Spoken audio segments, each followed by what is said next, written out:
Good morning. This will be part 12 of restoring a 1967 Serro Scotty. So if you've watched my other videos, at some point you might have seen that it's sold already before it's finished. A lady by the name of Heather bought it, and we are finishing the interior to her customized specifications. So one of her requests was a butcherblock countertop. So real honest to goodness wood. So I checked all the big box stores and none of them stock any good woods. You need to use a good tight green wood. You can't use oak, you can't use poplar. Woods of preference are cherry, maple, walnut, maybe mahogany. So I have called everywhere I can think of, every lumber yard that I could think of around, and nobody has any. They all have oak and poplar, period. Done. That's it. Until I checked, I'm in Amish country in Ohio, and most of the sawmills wholesale only to the big furniture companies. But I found Keim Lumber. It's one of the better known. They do retail. And they have cherry and they have maple. So they have it in rough sawn only, but it is kiln dried, which is critical. It is dry, and it's what they call 5/4, which is 1.25 inches thick. And that'll work just fine. We're going to go. Now it's like a 45-minute drive, but it's the only place I can find it. So we're headed out. See you soon.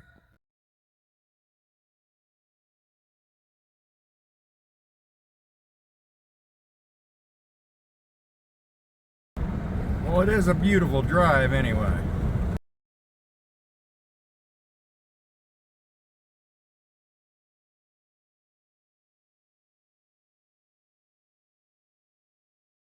All right, so there's a piece of cherry and there's a piece of hard maple. That's just what I needed. And that's gonna make a nice countertop. All right, this is quite an operation you got going here, especially for Amish country. All right, we're out of here. Let's go home and build this thing. All right, so here's where we are on this. Pardon my mess. I got to clean up around here a little bit, but I haven't had time. Anyway. So I ripped the maple and I ripped the cherry on a table saw. You know, and it shows you just how hard this is hard maple. And boy, that shows you just how hard that is. That's a brand new $60 saw blade I put on the table saw. And it still burned it some, but that'll be gone. That's okay. No big deal. It just shows you how hard it is. Brand new blade. Okay, so now what I've done on the sawhorses here, I took a couple pieces of scrap molding and I'm gonna lay those on the sawhorses and covered them in masking tape, and we're gonna set our glued up strips on those, and that tape will give us a way of separating it if it, glue gets on there. And those strips will keep, we're doing it basically upside down, so those strips will keep the faces on the top side of the countertop as flush as possible. And we'll still have to sand it off, but that's what I'm doing. So I'm gonna start gluing these up and I'll be back. Okay, that's about half done. And I'm alternating the cherry and maple. And I'm using Type Bond 3, which is waterproof, or, well, yeah, it says actually, not just water resistant, waterproof, exterior, interior, superior strength. Yes, what we want. So we'll trim all this. I'm just gluing the whole length, which is way longer than it needs to be. And if it works out, what I cut off, we're gonna make a matching cover for the range, or the propane burner stove, which will act as like a more countertop area. But I gotta see just what's good, and I'm putting the bad ends down there where they'll get cut off, and we'll see if it works out. But onward and upward. All right, it's all clamped up. And it's really ugly right now, but you just wait, it's gonna be purty. All right, so that's got to sit 24 hours and dry. And then I'll be back. Good morning. All right, so it's the next morning. I left that clamped all night. I just came out and pulled the clamps all off, and much of the tape and stuff I could get off of it, and flipped it over. Now, next thing I'm going to do is use a chisel and just scrape these glue drips and blobs and everything off. That'll kind of prevent glue from gumming up the sanding belts as we start taking that down and sanding it off. So we'll get as much glue off as we can before we start sanding, and then we're going to sand. See you in a minute. All right, so there's a good start. Now, I started out with 80 grit. I wish I'd have had some 60 grit to start with, but I already had a bunch of 80 belts, so we'll just use those. And I'm starting out sanding across the grain, which I know is a big no-no, but it removes material a lot faster. And you don't want to ever let your sander stop moving. Keep moving, back and forth. But start out across the grain, and then we'll take all those scratches out going with the grain here in a little bit. Okay, so we're getting there. Okay, so now I've got it cut pretty much to length. The actual countertop is 41 inches, but we're gonna have a 14-inch leaf, like a leaf table, that'll drop down or raise up on the gaucho bed end. So I cut it at 55 inches, and then we got to cut 14 inches for a hinged area, and it'll be done. And I'm thinking about putting a breadboard end on it, just decorative really, but I think it'll look kind of nice. I'll think about that and see you here in a minute. Okay, so I decided to put the breadboard ends on it. They don't really function like real breadboard ends do, with the mortise and tenon and all that, but they're decorative and they're gonna look pretty cool. So now I gotta let that glue dry, so I'll be back here in a couple hours. That won't get stressed, so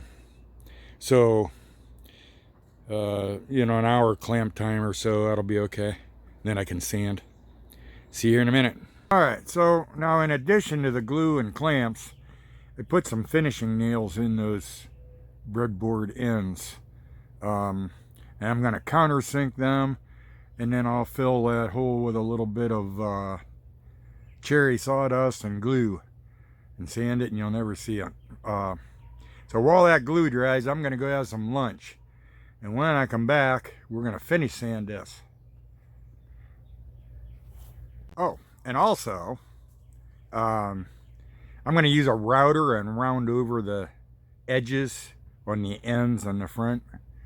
And then we'll sand it. So that's next. After the glue sets here on those ends, I'll router it and then we'll sand it.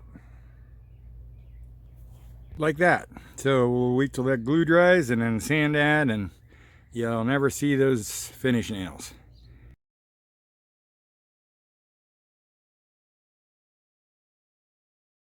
Alright, so I tried a couple decorative bits on some scrap wood, and I didn't like it, my wife didn't like it. It just didn't go with the breadboard ends.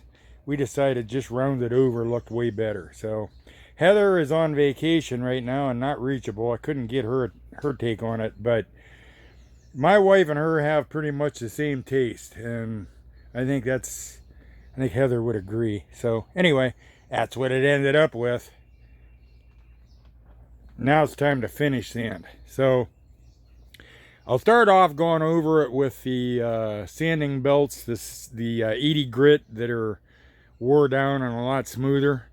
And then we're going to start hand sanding. Probably start with like 150 grit on a block and work finer and finer from there. Oh, and everything else from here on is with the green, including you got to go this way on those breadboard ends. From now on, all with the green. Okay, now that's all sanded with 100 grit. Now we're going to move on to 400 grit. Okay, so now you wipe it off with a damp sponge. Not a wet sponge, a damp sponge. Gets the dust off of it and it raises the green. And when it all dries good, then we're going to sand some more. Alright, next we use 800. Now when you use the 800, any scratches that are left are going to be highlighted. So you can hit those again with some 100, get them out of there, and go back over it with the finer paper. So far so good. Be back. Alright, now you wipe it off with a tack rag and you're ready for some finish. Now I had thought about doing an epoxy finish on this because it'd protect it real well, you know, like they use on bar tops, that kind of thing. But it gives a real glossy finish, and I didn't think Heather would like that gloss. And it kind of almost looks cheap and plastic. So I decided to use a marine spar varnish. It's pretty protective. And you have to remember, the sink's going to be cut out here, and the cooktop's going to be cut out down there, and there isn't going to be that much of this that's exposed to get damage. So that's what I think is best to do. I'll be back in a few minutes. Okay, there's the first coat of varnish on there. Now, by the time that dries, it'll practically disappear, but it seals the wood really good. And we'll probably give this a total of at least 4 coats. So I'll be back here after this dries.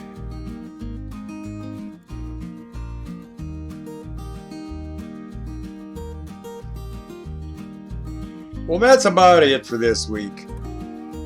Next week we're going to talk about the sink base and underlayment and vinyl flooring. Thanks for joining me on this adventure. I'm having a lot of fun with it, and hopefully you're getting some ideas at least anyway. Please hit a thumbs up and subscribe. You get notifications and you can follow along with me till it's all finished. See you next video.